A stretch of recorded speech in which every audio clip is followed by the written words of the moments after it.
திருக்குறளில் இடனறிதல் என்ற ஒரு அதிகாரம்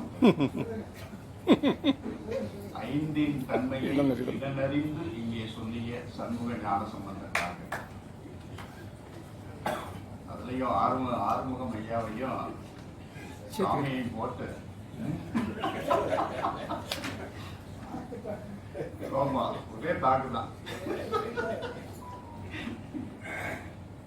எனவே நால்வருடைய கருத்துரையையும் ஸ்பெக்ட்ரம் ஆஃப் ரெஸ்பான்ஸ் என்ற தத்துவத்தில் சொல்வார்கள். இந்த கருத்தரங்கத்தினுடைய எண்ணும் எண்ணமும் எண்களின் வழியாக வள்ளுவரின் எண்ணத்தை தெரிந்து கொண்டிருக்கிறோம். மனத்துக்கண் மாசிலன் ஆதல் அனைத்தரன் ஆகுலர் ஈரபிற. இந்த மனத்துக்கண் மாசு இளன் என்பது மனத்தில் மாசு இல்லாமல் இருக்க வேண்டும். அந்த மாசுகள் எவை என்பதைத்தான் அடுத்த குறளிலே அவர் சொல்றார்.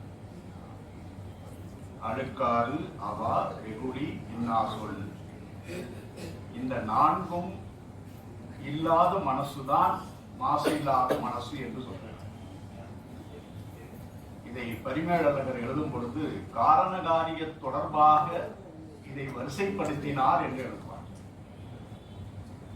ஏனென்றால் முதலில் நமக்கு மனதில் தோன்றுவது அழுக்காறு என்ற பொறாமை. அந்த பொறாமை என்ற காரணத்தால் வருகின்ற காரியம் ஆசை. இப்போ ஒரு பொருளை ஒருத்தர் வைத்திருக்கிறார் என்பதை பார்த்து முதலில் அவர் வைத்திருப்பதை பார்த்து பொறாமைப்படுவது, அதற்கு பின்னால் அதை வாங்குவதற்கு ஆசைப்படுவது அழுக்காறு அவா. அப்ப அழுக்காறு என்ற காரணத்தின் உடைய காரியம் அவா. அவா என்ற காரணத்தின் உடைய காரியம் வெகுளி. அது அடைய முடியவில்லை என்பதால் சினம் வருகிறது. இந்த சினத்தையும் வாசுபா மாணிக்கம் அவர்கள் இரண்டு சினமாக சொல்லுவார். பண்பட்ட சினம், புண்பட்ட சினம். பண்பட்ட சினம் என்பதற்கு அவரே ஒரு குறளை எடுத்து காட்டுகிறார். பறந்து எடுக உலகு இயற்றியார். வெகுளியினுடைய உச்சத்தில் இருந்து, சினத்தினுடைய உச்சத்தில் இருந்து திருவள்ளுவர் பேசியது. அந்த சினம் ஞானிகளுடைய சினம் பண்பட்ட சினம். அதனால்தான் ஔவையார் சொல்லுகிறார், வில்லை எரிந்து நீரை கிழிக்கும் இல்லையா, அதை போல சான்றோர்களுடைய சினம். நீரை கிழித்து போகின்ற உடனே அந்த சினம் அடங்கிவிடும். அந்த சினம் பண்பட்ட சினம். ஆனால் இங்கே சொல்லப்படுகின்ற அழுக்காறு அவா வெகுளி என்பது பிறரை புண்படுத்துகின்ற சினம். அப்ப அந்த வெகுளி என்ற காரணத்தால் வருவது இன்னா சொல் என்ற காரியம். எனவே அழுக்காறு என்ற காரணத்தால் அவா என்ற காரியமும், அவா என்ற காரணத்தால் வெகுளி என்ற காரியமும், வெகுளி என்ற காரணத்தால் இன்னா சொல் என்ற காரியமும், இந்த நான்கும் இல்லாத மாசு எதுவோ அதுதான் மனத்துக்கள் மாசிலன் ஆகல். எனவே எண்ணும் எண்ணம் எப்பொழுதும் சிறப்பாக இருக்க வேண்டும். எப்படி இருக்க வேண்டும் என்றால், வெள்ளத்தனையது மலர் நீட்டம் மாந்ததம் உள்ளத்து அணையது உரை. அப்ப நீரனுடைய ஆழத்திற்கு ஏற்றாற்போல் எப்படி தாமரை மலர்களும் கோடை மலர்களும் இருக்கின்றனவோ அதை போல உன்னுடைய உள்ளத்து அணையது உயர்வு. உன்னுடைய எண்ணம் எப்படி இருக்க வேண்டும் என்றால் உயர்வான எண்ணமாக இருக்க வேண்டும். ஜப்பான்ல இந்த அலங்கார மீன்கள்லாம் வச்சிருப்பாங்க. நாமும் வளர்க்கிறோம் அலங்கார மீன்கள்லாம் வளர்க்கிறோம். அதுல கை அப்படின்னு ஒரு மீன், KOI. அந்த மீனை நாம் வளர்த்தால் நமக்கு சக்சஸ், ஆம்பிஷன், லவ் மூன்றும் கிடைக்குமா? வெற்றி, குறிக்கோள், அன்பு, இந்த மூன்றும் கிடைக்குமா? அந்த மீனினுடைய குஞ்சினுடைய விலை எவ்வளவு தெரியுமா? அதிகம் இல்லை ஜென்டில்மேன், 35,000 ரூபாய். கொய் மீன் என்று பெயர், KOI.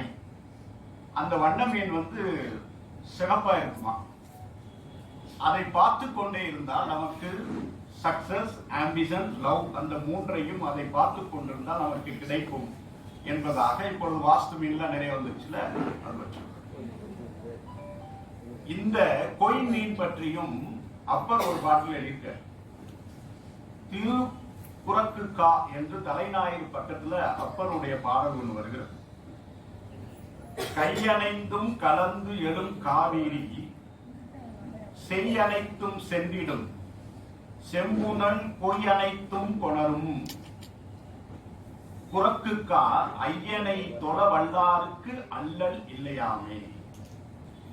புறக்குக்காவில் இருக்கின்ற அந்த இறைவனை பற்றி எழுதுகிறார்.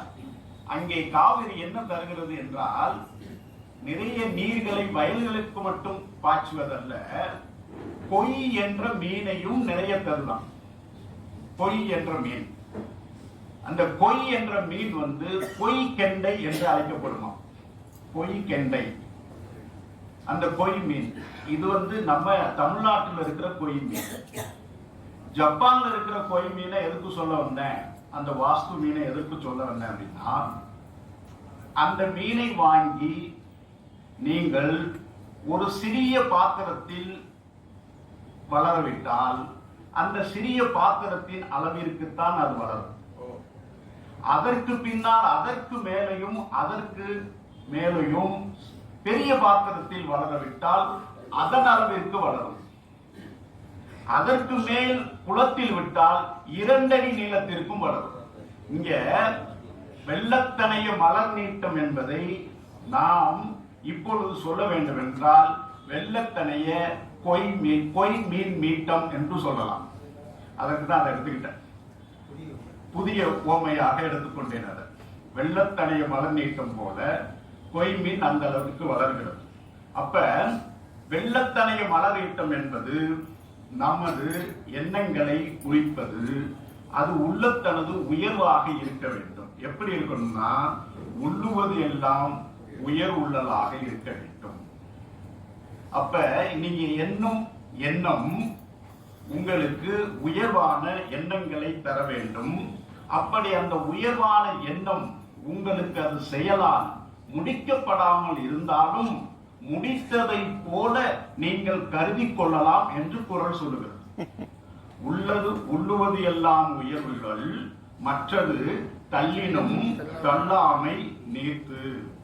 ஒருவேளை அந்த உயர்வான எண்ணம் செயலாக முடிக்கப்படாமல் இருந்தாலும் அது முடிக்கலாம் என்று நீங்கள் எடுத்துக்கொள்ளலாம் என்று குறள் சொல்லுகிறது.